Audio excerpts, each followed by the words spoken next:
சுவாமி நித்யானந்தா அவங்க வந்து திருவண்ணாமலை விட்டு கைலாசா போயிட்டாங்கன்னு சொல்லும் பொழுது, நம்மளும் சாமி கூட போய் இருக்கணும் அப்படின்னு ஏதாவது தோணியிருக்கா?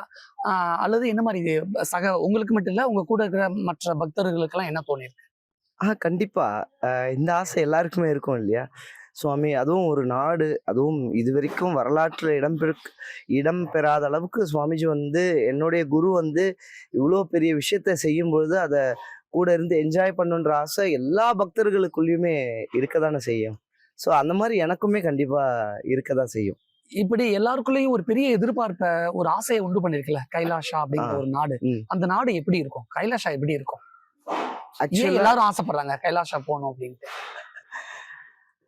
ஆக்சுவலா கைலாசா வந்து பார்த்தீங்கன்னா, ஒரு பர்ட்டிகுலர் இடம் கிடையாது இது. இது வந்து ஒரு யுனைட்டட் நேஷன். அதாவது சுவாமிக்கு உலகம் ஃபுல்லா இருக்கக்கூடிய அந்த சாவரின் லேண்ட் இது எல்லாத்தையுமே சேர்த்து, அது எல்லாமே இப்போ இப்போ நீங்க இருக்கிறதுமே ஒரு கைலாசா தான். கைலாசா திருவண்ணாமலை. ஸோ இந்த மாரி உலகம் ஃபுல்லா இருக்கக்கூடிய பல இடங்களை கோர்த்து தான் இந்த நேஷன் அப்படின்றது சாமி சொல்றாங்க.